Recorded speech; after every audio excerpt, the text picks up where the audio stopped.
mis queridos alumnitos del cuarto año de educación secundaria, los saluda mi Sarita y como todos los lunes hoy nos corresponde realizar las áreas de historia y de desarrollo personal.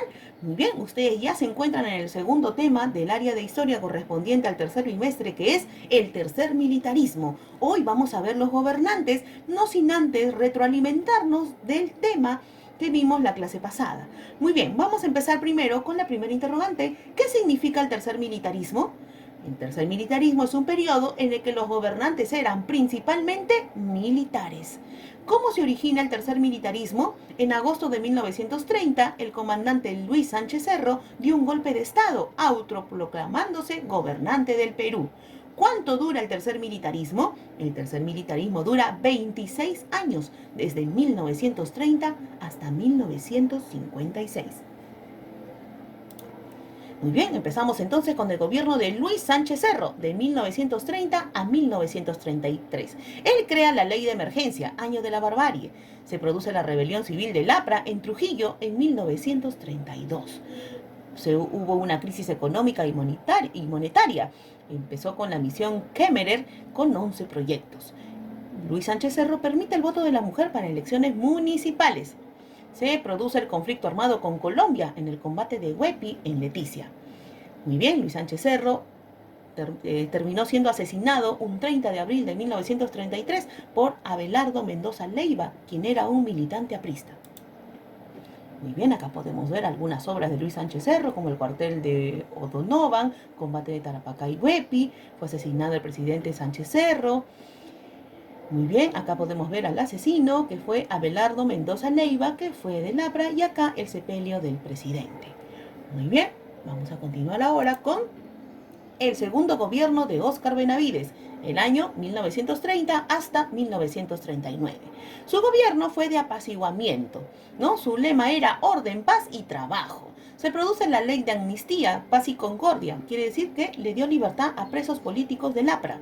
Su política fue populista, crea el Seguro Social Obrero, el Ministerio de Salud Pública y la Asistencia Social. Política vial, construye la carretera Panamericana y la carretera central en Tingo María, y construye el terminal marítimo y dique del Callao.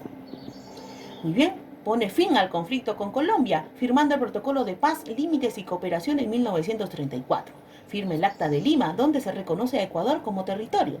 Creación de comedores populares y en su gobierno hubo un acontecimiento importantísimo porque se inicia la Segunda Guerra Mundial con la invasión a Polonia en 1939. Acá podemos ver algunas obras de Óscar Benavides, como el Seguro Social, lo que hoy es el Seguro Rebagliati. Muy bien, acá podemos ver la reconstrucción del Palacio de Gobierno, construcción del Palacio de Justicia, acá vemos la construcción plena de la carretera central, moderniza acá un puerto, fundación del Banco Industrial, la carretera Panamericana Sur, ¿sí? Y vamos a dar pase ahora a otro gobierno, que es el primer gobierno de Manuel Prado Ugarteche.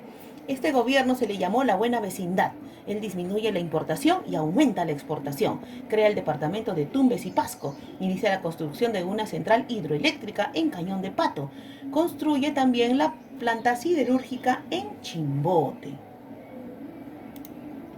Muy bien, se produce nuevamente un conflicto con el Ecuador en 1941. Intento de apoderar Tumbes y Maynas por parte de los ecuatorianos. Agrupamiento Norte, el general Eloy Ureta, combate del río Zarumilla. Y se firma el Protocolo de Paz, Amistad y Límites en Río de Janeiro, un 29 de enero de 1942. Muy bien, mis queridos alumnitos, vamos a acordar acá este tema. Por favor, vamos a darle pase ahora al área de desarrollo personal. Muy bien, mis queridos alumnitos del cuarto año de secundaria, continuamos entonces con el área de desarrollo personal. A ustedes les corresponde un nuevo tema correspondiente al tercer bimestre, que es la lengua verbal y no verbal o lenguaje verbal y no verbal. Muy bien, vamos a empezar entonces con la primera diapositiva. El lenguaje verbal es el lenguaje expresado de forma hablada o escrita. Es el uso de las palabras para la interacción y se aplica por los siguientes factores: por un emisor, un receptor, un mensaje, un canal, un código y un contexto. El lenguaje no verbal es el lenguaje que se da mediante signos, colores, miradas, sonidos, olores, entre otros, para construir lenguajes más específicos como por ejemplo el lenguaje corporal. Características del lenguaje verbal y características del lenguaje no verbal. Vamos a ver uno de cada uno. Primero, características del lenguaje verbal. El lenguaje verbal tiene unas características únicas que los distinguen de otros. La relación entre el significante y significado que se demuestra con la variedad de lenguas. La doble articulación del signo. La expresividad, dando al lenguaje verbal una espontaneidad cuando se usa de forma natural, dependen del tono de la voz y gestos que lo complementan. El vocabulario es sencillo y limitado en lo que se dice, evitando frases hechas y repeticiones. Vamos ahora a las características del lenguaje no verbal. El lenguaje no verbal tiene como características los siguientes aspectos: la relación entre la comunicación verbal y la no verbal, puesto que suelen emplearse en conjunto.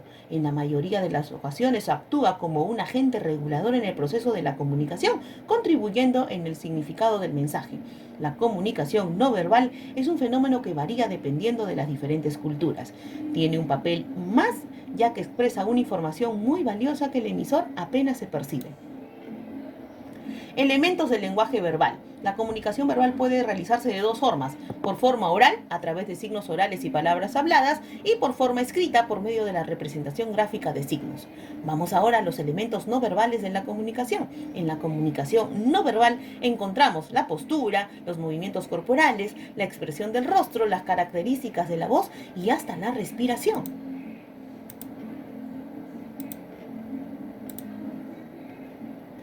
Muy bien, por último, es importante: el mayor poder de influencia radica en lo que expresamos de forma oral, porque podemos ser manipulables en el momento de dar un discurso o dialogar con cualquier persona. Esto solo se logra si se habla con seguridad y firmeza, porque se instruirá en los demás el poder de convencimiento. Es la importancia e impacto del lenguaje verbal. ¿Cuál es la importancia e impacto del lenguaje verbal? También es importante del lenguaje no verbal, porque este determina los gestos de la persona, porque muchas veces no hay necesidad de interactuar con los demás oralmente, porque su expresión corporal vale más que 1000 palabras. Muy bien, mis queridos alumnitos, vamos a cortar este tema para continuar a la próxima clase.